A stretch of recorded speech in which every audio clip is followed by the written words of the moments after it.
கிறிஸ்துவுக்குள்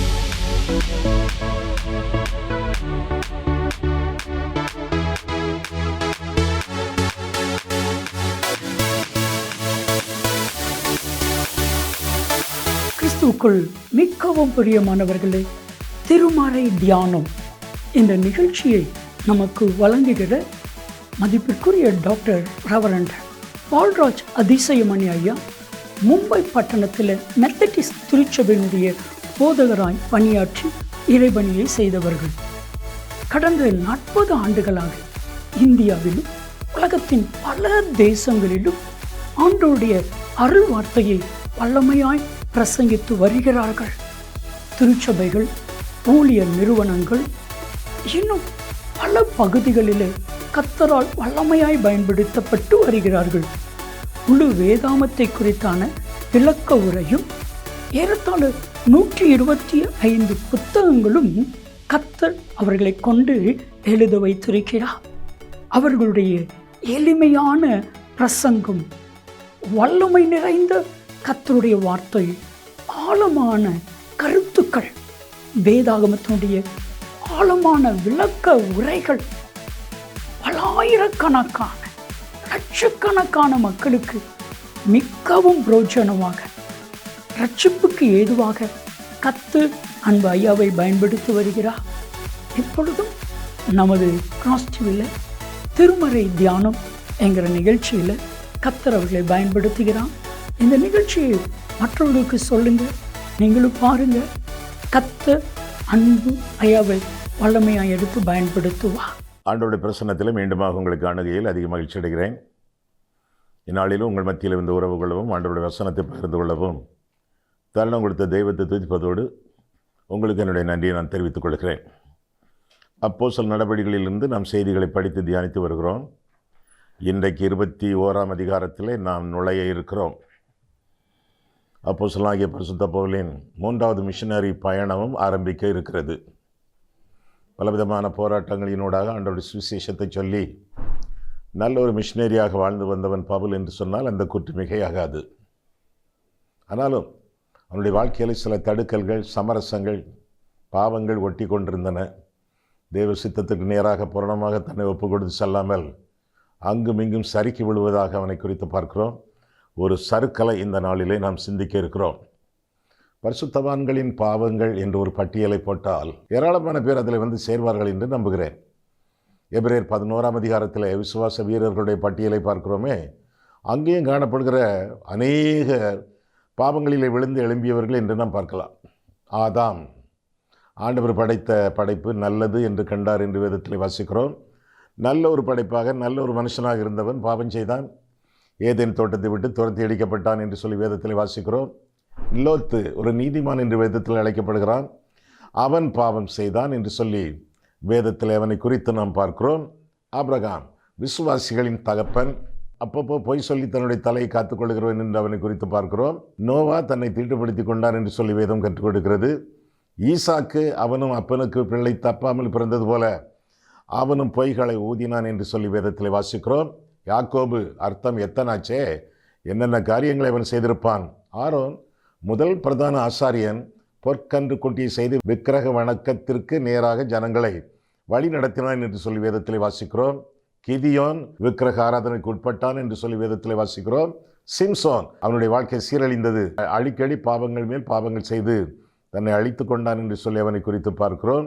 சவுல் பொறாமையின் வசத்திலே சிக்கி அவனுடைய ஜீவியமும் அவனுடைய ஊழியமும் அவனுடைய ராஜ்யமும் பாதிக்கப்பட்டது என்று சொல்லி வேதத்தில் நான் வாசிக்கிறோம். தாவீது 51ஆம் சங்கீதம் அவனுடைய பாவத்தின் அதிகாரமாக காணப்படுகிறது. பாவம் செய்கிறது சாத்தியம், அவசியம் அல்ல. பாவம் செய்கிறது சாத்தியம், அவசியம் அல்ல. நீதிமான் 7 தடவை விழுந்தாலும், ஏன் 700 தடவை விழுந்தாலும் கூட எழும்புவான், மீண்டும் பிரகாசிப்பான் என்று வேதம் நமக்கு கற்றுக் கொடுக்கிறது. நமக்கு பாவம் இல்லை என்பமானால் நம்மை நாமே வஞ்சிக்கிறவர்களாக இருப்போம். சத்தியம் நமக்குள் இராது என்று சொல்லி வேதம் கற்றுக் கொடுக்கிறது. ஆக அநேகர் விசுவாசிகள் வேதத்தில் பார்க்கும் பொழுது பாவம் செய்து விழுந்தார்கள், மீண்டும் எழும்பினார்கள் என்று சொல்லி வேதம் நமக்கு கற்றுக் கொடுக்கிறது. Committing sin is a possibility but not a necessity. பாவம் செய்வது சாத்தியம், அவசியம் அல்ல. ஒவ்வொரு தடவையும் ஒவ்வொரு நாளும் ஆண்டவருக்கு மகிமையாக நான் வாழ வேண்டும் என்றால் ஆண்டவருடைய இரத்தத்தினாலே கழுவப்பட்டு அவருடைய வசனத்திற்கு கீழ்ப்படிதலுக்கு நம்முடைய வாழ்க்கையை ஒப்பு கொடுத்து பரிசுத்த ஆவியானவருடைய நிறைவோடு பாடுகளை வாஞ்சித்து வாழ்ந்து சிலுவையின் அனுபவத்தை சிந்தித்து சீர்தூக்கி, அது மட்டுமல்ல அந்த வழியில் நடந்து நான் வாழும் பொழுது பரிசுத்தமாக நாம் காத்து கொள்ள முடியும். இன்றைய நாளிலே பவுலின் சில பாவங்கள், சமரசம் அவனுடைய வாழ்க்கையிலே சொல்லி முடியாத ஒரு பாவமாக இருந்தது என்று சொல்லி வேதம் நமக்கு கற்றுக் கொடுக்கிறது. அவனுடைய முந்தைய பாவங்கள் என்று சொன்னால், அவனுடைய வாழ்க்கையின் ஆரம்ப கட்டங்களிலே என்று சொன்னால், திருச்சபை சீரழிப்பதே அவனுடைய ஒரே நோக்கமாக இருந்தது. சீஷர்களை சிறைபிடித்தான், சித்திரவதை பண்ணினான், சிறைச்சாலையில் அடைத்தான் என்று சொல்லி வேதம் நமக்கு கற்றுக் கொடுக்கிறது. கொலை அவனுக்கு கைவந்த கலை என்று சொல்லி அவனை குறித்து அறிவித்தாலும் அப்பேற்பட்ட ஒரு கூற்று மிகையாகாது என்பதை நாம் அறிந்து கொள்ள வேண்டும். ஆரம்பத்திலே வைராக்கியமான ஒரு வாலிபனாக அவன் திகழ்ந்தான். போக போக இயேசுவின் பேரில் வெறுப்பு. ஐயா, எதற்கு அவனுக்கு அப்படி வெறுப்பு? எதற்கு அப்படி கிறிஸ்தவர்களை அவன் சீரழிக்க துணிந்தான்? எதற்காக அப்படி சபையை பாதிக்க அவன் ஈடுபட்டான்? ஒரே முக்கியமான காரணம்தான், மரத்திலே தூக்கப்பட்ட எவனும் சபிக்கப்பட்டவன் என்று வேதம் சொல்கிறது. அவன் படித்த வேதம் சொல்கிறது. கலாத்தியர் 3:13 வாசிக்கிறோம். மரத்திலே தூக்கப்பட்டவன் சபிக்கப்பட்டவன். இயேசு மரத்திலே தூக்கப்பட்டவர், சிலுவையிலே அறையப்பட்டவர். எனவே அவனுடைய பார்வையிலே சபிக்கப்பட்டவர். அப்படி சபிக்கப்பட்ட ஒரு ஆளை எப்படி மேசியா என்று சொல்லலாம்? எப்படி இஸ்ரவேலின் ராஜா என்று சொல்லலாம்? எப்படி தேவகுமாரன் என்று சொல்லலாம்? கிறிஸ்தவர்கள் கிறுக்கர்கள். எனவே இவர்களை விட்டு வைத்தால் நம்முடைய சொந்த மதம் யூத மதமே சீரழியும் என்று கருதி அவன் முன்னேற்பாடாக கிறிஸ்தவர்களை துன்புறுத்த, திருச்சபை சீரழிக்க முனைந்ததாக நாம் வேதத்திலே வாசிக்கிறோம். ஏராளமான பாவங்கள், ஏராளமான பாவங்கள். இப்பொழுது ஒரு பாவம் செய்ய போகிறானே, ஆண்டவரை அறிந்த பிறகு, ஆண்டவருக்கு தன்னுடைய ஜீவியத்தை அர்ப்பணித்த பிறகு ஒரு பாவம் செய்ய போகிறானே. சமரசம் என்ற பாவம், காம்ப்ரமைஸ் என்ற பாவம், பிடிவாதமாக அந்த பாவத்தில் இருந்தான் என்று சொல்லி வேதத்திலே வாசிக்கிறோம். பொல்லாத காரியத்திலே பிடிவாதமாக இராதே என்று சொல்லி வேதம் கற்றுக் கொடுக்கிறது. இவனோ பிடிவாதமாக அடம்பிடித்தான் என்று சொல்லி அவனை குறித்து வேதத்திலே நாம் வாசிக்கிறோம். ஆசீர்வாதத்திற்கு எதிர்ப்பதம் பிடிவாதம் என்று அறிய கடவோம். பிடிவாதத்தை விட்டுவிட்டு கர்த்தரை கலந்துரையாடி, கர்த்தருடைய பரிசுத்தவான்களை கலந்துரையாடி காரியங்களை கற்றுக்கொண்டு கடைபிடித்து முன்னேறி செல்ல வேண்டியது நம்முடைய கடமை என்று சொல்லி வேதம் நமக்கு கற்றுக் கொடுக்கிறது. என்னையா பிடிவாதம்? எருசலேமுக்கு போக வேண்டும், அதுதான் அவனுடைய பிடிவாதம். எருசலேமுக்கு போக வேண்டும், தான் ஒரு சிறந்த சாட்சி என்பதை அவர்களுக்கு அறிவிக்க வேண்டும். இன்னும் ஆண்டவரை அறியாதவர்கள் அங்கே இருப்பார்கள் என்றால் அவர்களுக்கு சுவிசேஷம் சொல்ல வேண்டும். பல காரணங்கள் அவனுடைய வாழ்க்கையிலே காணப்பட்டன.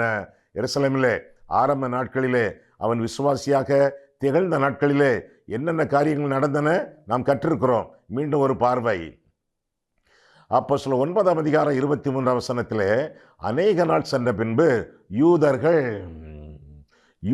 அவனுடைய கித்தன் கென், அவனுடைய உறவினர்கள், நண்பர்கள், அநேக நாள் சென்ற பின்பு யூதர்கள் அவனை கொலை செய்யும்படி ஆலோசனை பண்ணினார்கள் என்று சொல்லி வேதத்திலே வாசிக்கிறோம். யூதர்கள் அப்படியா? அப்ப சீஷர்கள், ஆண்டவரை ஏற்றுக்கொண்டவர்கள், விசுவாசிகள், ரட்சிக்கப்பட்டவர்கள், அவர்கள் என்ன செய்தார்கள்? பவுலிடத்திலே 26 பாருங்கள். சவுல் எருசலேமுக்கு வந்து, எருசலேம் அவனுடைய பெரிய ஆசை, எருசலேமுக்கு வந்து சீஷருடனே சேர்ந்து கொள்ள பார்த்தான். அவர்கள் அவனை சீஷன் என்று நம்பாமல் எல்லாரும் அவனுக்கு பயந்திருந்தார்கள். அப்படின்னு என்ன அர்த்தம்? புறந்தள்ளினார்கள், ஏற்றுக்கொள்ளவில்லை என்ற அர்த்தம். சரி, யூதர்களை நம்ப முடியாது, சீஷரிடத்தில் சேர்ந்து கொள்ள முடியாது. இன்னும் யார் இருக்காங்க? புறஜாதிகள் இருக்காங்க, பக்கத்தில் கிரேக்கர்கள் இருக்காங்க. அவங்க கிட்ட போய் பார்ப்போமே. 29 அப்போஸ்தலர் 9:29 கர்த்தராகிய இயேசுவின் நாமத்தினாலே தைரியமாய் பிரசங்கித்து கிரேக்கருடனே பேசி தக்கித்தான். அவர்களோ அவனை கொலை செய்ய எத்தனம் பண்ணினார்கள் என்று பார்க்கிறோம். ஆக எருசலேமுக்கு போகலாமா? ஏற்கனவே பல எச்சரிப்புகள் அவனுக்கு காத்திருக்கின்றனவே. போயிருக்கிறானே, இதற்கு முன்பாக அவன் போயிருக்கிறான். எப்படி? அந்தியோகிய சபையிலே பர்னபாவோடு அவன் ஊழியம் செய்யும் பொழுது எருசலேமுக்கு காணிக்கைகளை பிரித்து கொண்டு போனானே, ஞாபகம் இருக்கிறதா? எருசலேம் மாநாடு, முதல் மாநாடு, அப்போஸ்தலர் 15 அங்கே போனானே. இந்த மாநாட்டின் தீர்மானம் யூத கிறிஸ்தவர்களுக்கும் புறஜாதிகளுக்குமாக எழுதப்பட்டதே ஒரு கடிதம், ஒரு நிருபம். புறஜாதிகள் மத்தியிலே அந்த கடிதத்தை அவன் சுமந்து சென்றானே, சீலாவோடும் யூதாவோடும் சேர்ந்து என்று 15ஆம் அதிகாரத்திலே நாம் பார்க்கிறோமே. 2வது மிஷனரி பயணம் வரை எருசலேமோடு அவனுக்கு தொடர்பு இருந்தது என்று சொல்லி வேதம் நமக்கு கற்றுக் கொடுக்கிறதே. ஆண்டவர் எருசலேமுக்கு அவன் போய் வந்த நாட்களிலே சற்று அமைதியாகவே இருந்தார் என்று சொல்லி வேதத்திலே வாசிக்கிறோம். அவருடைய சித்தம் நிறைவேற வேண்டும். அவருடைய சித்தம் நிறைவேறத்தக்கதான ஆண்டவருடைய கைவினை பாத்திரம் பவுல். எனவே ஆண்டவர் அனுமதித்தார் என்று சொல்லி வேதத்திலே வாசிக்கிறோம். என்னென்ன காரணங்களுக்காக இப்படி எருசலேம் போக துடித்து கொண்டிருக்கிறான்? 2-3 காரணங்களை சொல்லலாமே. முதலாவதாக, இன்னும் ஆண்டவர் அறியாத யூதர்கள். ஒரு வகையில் வைராக்கியம் உள்ள யூதர்கள், இன்னொரு வகையிலே தன்னுடைய விரோதிகள். அவர்களுக்கெல்லாம் சுவிசேஷம் சொல்ல வேண்டும். நல்ல ஆசைதானே. இந்த நல்ல ஆசை அவனை ஆட்கொண்டிருந்தது. 2வதாக, அவர்களுக்கு எருசலேமில் உள்ள பரிசுத்தவான்களுக்கு, விசுவாசிகளுக்கு, சீஷர்களுக்கு காணிக்கைகளை பிரித்து வைத்திருந்தான். ஆங்காங்கு போய் அவர்களுக்கெல்லாம் உதவி செய்ய வேண்டும். குறிப்பாக பஞ்ச காலத்திலே அவர்கள் கஷ்டப்பட்டு போகாதிருக்கத்தக்கதாக அவர்களுக்கு உதவி செய்ய வேண்டும். இப்படிப்பட்ட கருத்துக்கள், இப்படிப்பட்ட யோசனைகள், இப்படிப்பட்ட எண்ணங்கள் அவனுக்கு இருந்ததுனால எப்படியாவது எருசலேமுக்கு போக வேண்டும். அங்கே போய் யூதர்கள் மத்தியிலே இயேசுவின் சாட்சியாக திகழ வேண்டும். இதுதான் அவனுடைய கொள்ளை ஆசை. அங்கே போக தலைப்பட்டான். ஆனால் தடை இருந்ததே. ஆவியானவர் தடுத்தாரே. அப்போஸ்தலர் 16ஆம் அதிகாரத்திலே ஆவியானவரால் தடைப்பட்டவர்களிலே அவனும் ஒருவனாச்சே. தடுக்கப்படும் பொழுதெல்லாம் ஆண்டவருடைய தடைக்கு ஒப்பு கொடுத்து ஆண்டவர் காட்டிய வழியிலே திரும்பி சென்றானே. இப்பொழுதே முடியவில்லை. பாருங்க, எத்தனை பேர் அட்வைஸ் பண்றாங்க பாருங்க, எத்தனை பேர் ஆலோசனை சொல்றாங்க. ஆலோசனை கேட்கிறவனிடத்தில் ஞானம் உண்டு, அநேகருடைய ஆலோசனையால் ஜெயம் உண்டு என்றெல்லாம் வேதத்தில் வாசிக்கிறோமே. நீதிமொழிகளிலே ஆலோசனையை அவன் அல்ல தட்டினான் என்று சொல்லி வேதம் நமக்கு கற்றுக் கொடுக்கிறது. எங்கேயெல்லாம் கற்றுக் கொடுக்கிறது? 4வது வசனம் பாருங்கள். அப்போஸ்தலர் 21ஆம் அதிகாரம் 4ஆம் வசனம். அவ்விடத்தில் உள்ள சீஷரை கண்டுபிடித்து அங்கே 7 நாள் தங்கினோம். அவர்கள் பவுலை நோக்கி, நீர் எருசலேமுக்கு போக வேண்டாம் என்று ஆவியின் ஏவுதலினாலே சொன்னார்கள். பரிசுத்தாவியானவருடைய ஏவுதல் வேண்டாம், நீங்க போக வேண்டாம். ஆவியானவர் சொல்வதை தட்ட முடியுமா? தட்டவே முடியாது. தடைகளை தட்ட முடியாது. தடுக்கிறவர் ஆவியானவர், தட்டவில்லை, கீழ்ப்படிந்தான் என்று சொல்லி 16ஆம் அதிகாரத்தில் பார்க்கும் பொழுது இந்த அதிகாரத்திலோ தட்டிவிட்டான் என்று சொல்லி அவனை குறித்து பார்க்கிறோம். இன்னும் ஒரு தீர்க்கதரிசி மூலமாக ஆண்டவர் அவனுக்கு தன்னுடைய சித்தத்தை தெரியப்படுத்தினாரே. 10ஆம் வசனம் பாருங்கள். 10ஆம் வசனம். நாங்கள் யாரு? லூக்காவோடு சேர்த்த மிஷனரி டீம், மிஷனரி உடன் பணிவிடையாளர்கள், உடன் வேலையாட்கள் நாங்கள். ஏனென்றால் அப்போஸ்தலருடைய நடவடிக்கைகளை எழுதி கொடுத்ததே லூக்கா தானே, அவனையும் சேர்த்துக் கொள்வதாக பார்க்கிறோம். அப்போஸ்தலர் 21:10. நாங்கள் அநேக நாள் அங்கே தங்கியிருக்கையில் ஆகாபு என்னும் பெயர் கொண்ட ஒரு தீர்க்கதரிசி யூதேயாவில் இருந்து வந்தான். அவன் எங்களிடத்தில் வந்து பவுலினுடைய கச்சையை எடுத்து தன் கைகளையும் கால்களையும் கட்டிக்கொண்டு, இந்த கச்சையை உடையவனை, அது யாரு? பவுல் தானே. இந்த கச்சை உடையவனை எருசலேமில் உள்ள யூதர் இவ்விதமாய் கட்டி புறஜாதியார் கைகளில் ஒப்புக் கொடுப்பார்கள் என்று பரிசுத்த ஆவியானவர் சொல்லுகிறார் என்றான் என்று சொல்லி வேதத்தில் வாசிக்கிறோம். ஏற்கனவே தடை மீறினான், இன்னும் தடை ஆகாபு தீர்க்கதரிசி மூலமாக ஆவியானவர் சொல்வது அதையும் மீறுவதாக நாம் பார்க்கிறோம். 12ஆம் வசனம் பாருங்கள். இவைகளை நாங்கள் கேட்ட பொழுது எருசலேமுக்கு போக வேண்டாம் என்று நாங்களும் அவ்விடத்தாரும் எவனை பவுலை வேண்டிக் கொண்டோம் என்று சொல்வதாக பார்க்கிறோம். இன்னும் எத்தனையோ தடைகள். இந்த தடைகளை எல்லாம் மீறி பிடிவாதம் தானே பாவம், பெரிய பாவம். ஆசீர்வாதத்திற்கு எதிர்ப்பதம் என்று நான் சொன்னேனே, பிடிவாதம். எப்படியாவது போய் ஆக வேண்டும் என்று நிலையழிந்து நின்றான் என்று நாம் சொல்லலாம். அவன் ஆலோசனைகளையோ எச்சரிக்கைகளையோ ஜாக்கிரதையாக இருக்க வேண்டும் என்று சொல்லப்பட்ட காரியங்களையோ அவன் பொருட்படுத்தினதாக தெரியவில்லை. மொத்தத்திலே அவன் கீழ்ப்படியவில்லை என்று சொல்லி பார்க்கிறோம். சுயநலமான நோக்கம், நான் செய்தே ஆக வேண்டும், நான் போக வேண்டும். வரட்டு கௌரவம், முரட்டு தைரியம் பவுலுக்கு. எல்லாரும் பெரிய பரிசுத்தவான்கள், எல்லாரும் யோக்கியமானவர்கள், எல்லாரும் பூரண கிறிஸ்தவர்கள் சொல்ல முடியாது. ஆண்டவராகிய இயேசு கிறிஸ்துவை தவிர உலகத்திலே பூரணர் யாருமே கிடையாது. நமக்கு பாவம் இல்லை என்போமானால் நம்மை நாமே வஞ்சிக்கிறவர்களாக இருப்போம். சத்தியம் நமக்குள் இராது என்று சொல்லி வேதம் நமக்கு கற்றுக் கொடுக்கிறது. சரி, இவன் போய்விட்டான். எங்கே போய்விட்டான்? எருசலேமுக்கு துணிந்து போய்விட்டான். 18 முதல் பாருங்கள். மறுநாளிலே பவுல் எங்களை கூட்டிக் கொண்டு யாக்கோபினிடத்திற்கு போனான். யார் அந்த யாக்கோபு? எருசலேம் மாநாடு, ஜெருசலம் கான்ஃபரன்ஸ், அதற்கு தலைவன். யார் அந்த யாக்கோபு? இயேசு கிறிஸ்துவின் சகோதரன். சரியா? யாக்கோபினிடத்தில் போனான். முக்கியமான புள்ளி. எருசலேமிலே கிறிஸ்தவ வட்டாரத்தில் என்ன நடந்தது? மூப்பர் எல்லாரும் அங்கே கூடி வந்தார்கள். அவர்களை அவன் வினவி, எவன்? பவுல் வினவின விசாரித்துன்னு அர்த்தம். தன் ஊழியத்தினாலே தேவன் புறஜாதிகளிடத்தில் செய்தவர்களை ஒவ்வொன்றாய் விவரித்து சொன்னான். அதை அவர்கள் கேட்டு கர்த்தரை மகிமைப்படுத்தினார்களா? பின்பு அவர்கள் அவனை நோக்கி, சகோதரனே, யூதர்களுக்குள் அநேகம் ஆயிரம் பேர் விசுவாசிகளாய் இருக்கிறதை பார்க்கிறீரே, அவர்கள் எல்லாரும் நியாயப்பிரமாணத்துக்காக வைராக்கியம் உள்ளவர்களாய் இருக்கிறார்கள் என்று தொடர்ந்து வைராக்கியமுள்ள யூத கிறிஸ்தவர்களை குறித்து குறிப்பிடுவதாக பார்க்கிறோம். அவருடைய வாழ்க்கையிலே மாற்றம், கிறிஸ்தவர்களாக மாறினார்கள். ஆனால் அவருடைய உள்ளத்திலே இன்னும் யூத மதம் குடிகொண்டிருக்கிறது.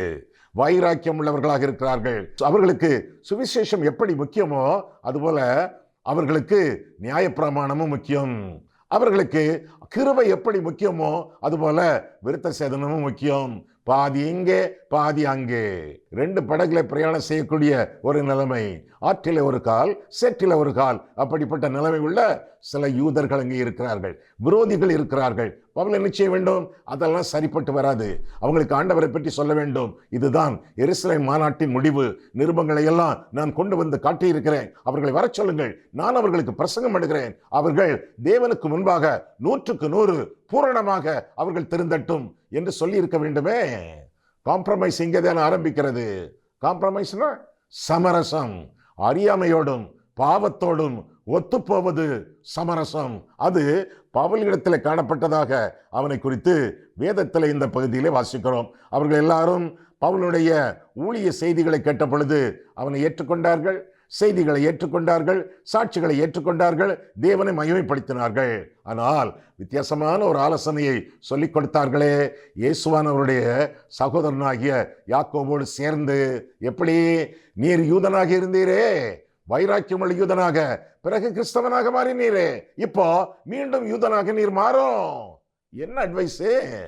மீண்டும் யூதனாக மாறும் என்று அவனுக்கு சொல்லிக் கொடுத்ததாக, ஏறக்குறைய கட்டளை இட்டதாக பார்க்கிறோம். ஏற்கனவே அவனுக்கு சொல்லப்பட்டது தடையான காரியங்கள், போகாதீங்க போகாதீங்க என்று சொல்லப்பட்டது. இவனோ துணிந்த அல்ல, துணிகரமாக அவன் போனான். போன இடத்துல தப்பான ஆலோசனைகள் அங்கு சொல்லப்பட்டதாக வேதத்தில் வாசிக்கிறோம். முதலாவதாக பவுலின் பிடிவாதம், இரண்டாவதாக பவுலின் பித்தலாட்டம். பவுலின் பித்தலாட்டம் என்ன? கிறிஸ்தவனாக மாறிய அவன் யூதனாக இப்பொழுது மாறப்போகிறானே. எப்படி? தொடர்ந்து நாம் பார்க்கும் பொழுது 22ஆம் வசனம் அவர்களுடைய தொடர்பான துர் ஆலோசனை. இப்பொழுது செய்ய வேண்டியது என்ன? நீர் வந்திருக்கிறீர் என்று இவர்கள் கேள்விப்பட்டு நிச்சயமாக கூட்டம் கூடுவார்கள். ஆகையால் நாங்கள் உமக்கு சொல்லுகிறபடி நீர் செய்ய வேண்டும். அதென்னவென்றால் நாங்கள் சொல்லுகிறபடி செய்ய வேண்டும். ஆவியானவரை விட்டுவிடும், வேதத்தை விட்டுவிடும், நாங்கள் சொல்லுவதை செய்யும். எப்படி? குழுவாக கூடி அவனை ஆக்கிரமித்து அவர்கள் கொடுத்த ஆலோசனை பார்ப்போமா? ஆகையால் நாங்கள் உமக்கு சொல்லுகிறபடி நீர் செய்ய வேண்டும். அதென்னவென்றால் பிரார்த்தனை பண்ணி கொண்டவர்களாகிய 4 பேர் எங்களிடத்தில் இருக்கிறார்கள். அவர்களை நீர் சேர்த்து கொண்டு அவர்களுடன் கூட சுத்திகரிப்பு செய்து கொண்டு அவர்கள் தலை சவரம் பண்ணி கொள்வதற்கு செல்லுமானதை செலவு செய்யும்.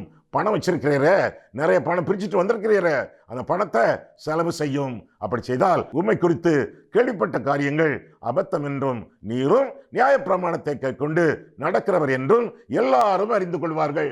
காம்ப்ரமைஸ். அடுத்தவர்களோடு, அவருடைய அறியாமையோடு, அவருடைய பாவத்தோடு ஒத்துப்போவும். யூதனாகிய நீர் கிறிஸ்தவனாக மாறினீர், தெரியும். இப்ப கிறிஸ்தவனாகிய நீர் யூதனாக மாறும். எப்பேற்பட்ட வலை பாருங்கள்.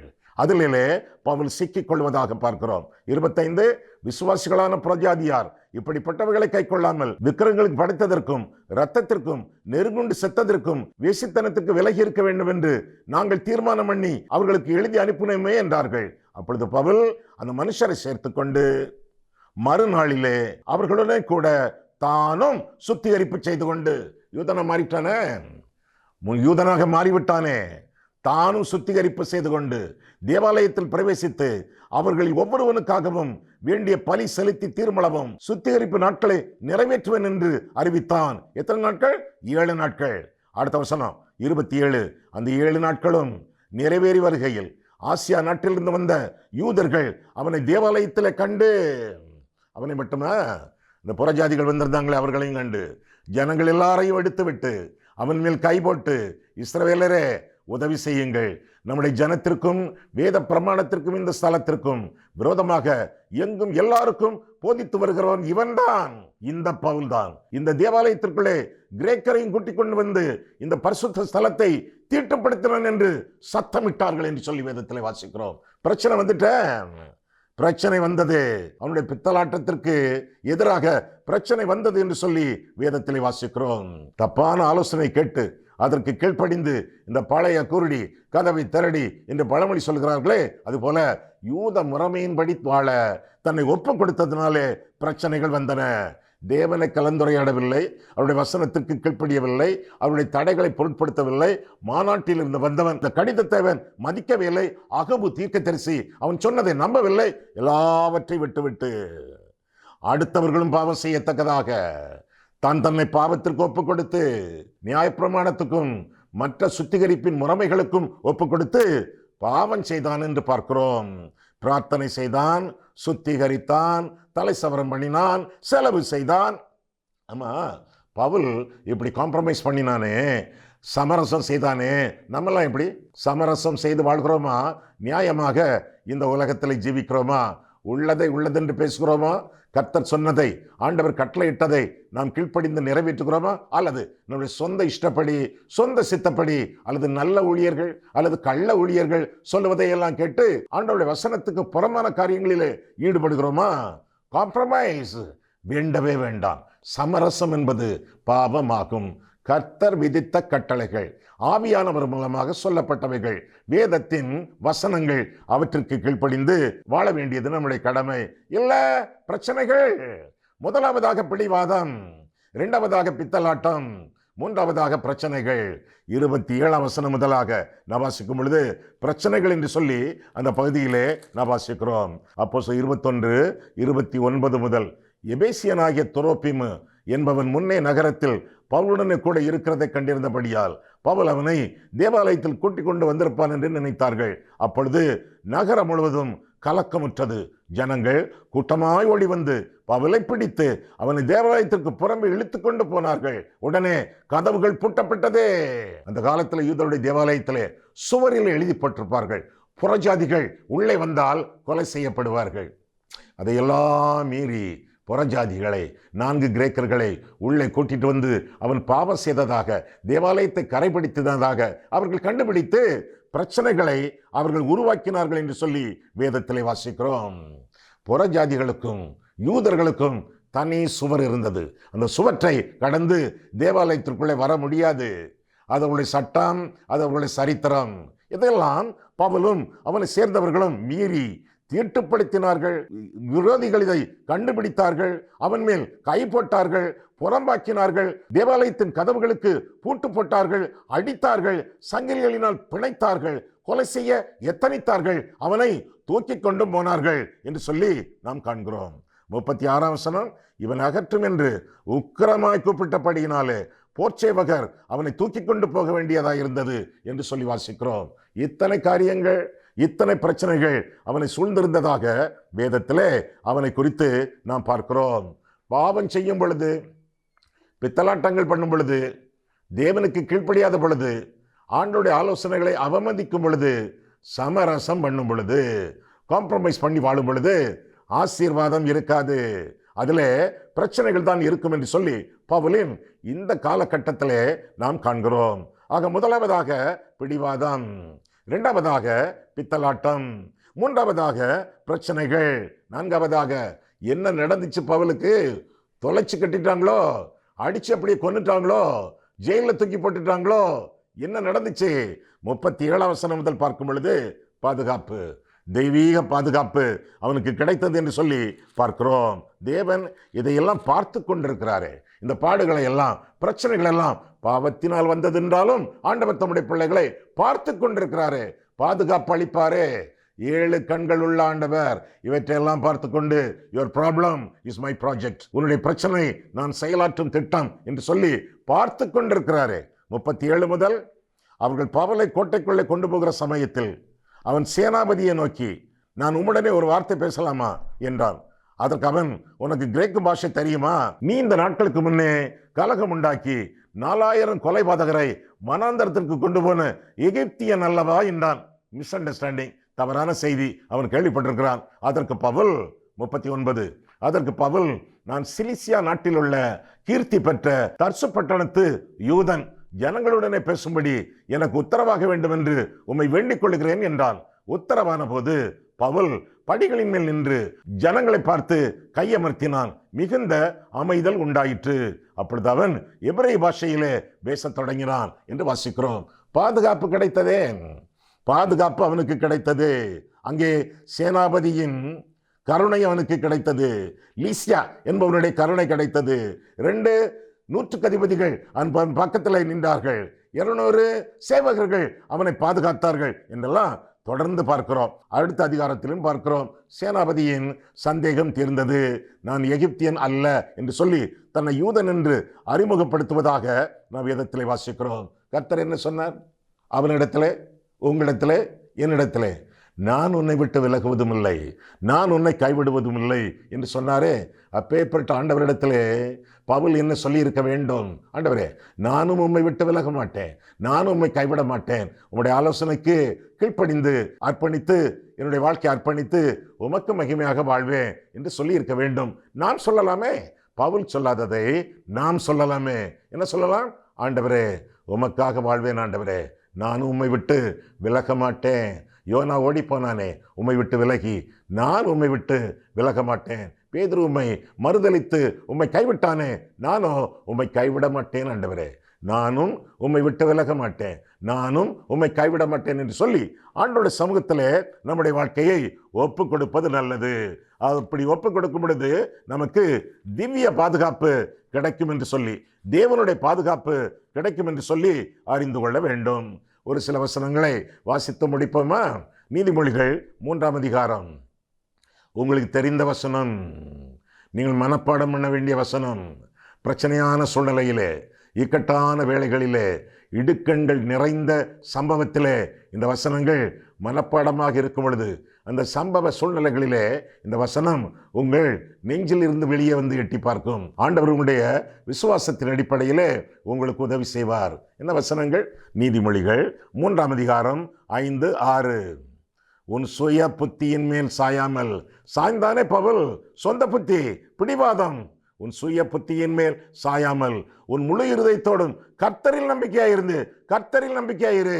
கண்டவர்கள் மேல் ஆலோசனை கொடுக்கக்கூடியவர்கள் நம்பிக்கையாயிராதே, கர்த்தர்களில் நம்பிக்கையாயிருந்து.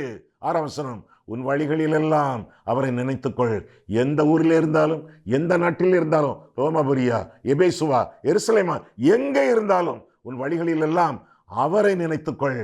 அப்பொழுது அவர் உன் பாதைகளை செவ்வைப்படுத்துவார். சுய புத்தியின் மேல் சாயக்கூடாது. முழு இருதயத்தோடும் கர்த்தரில் நம்பிக்கையா இருக்க வேண்டும். வழிகளில் எல்லாம் அவரை நினைத்துக் கொள்ள வேண்டும். அப்பொழுது பாதைகள் செவ்வையாக்கப்படும்.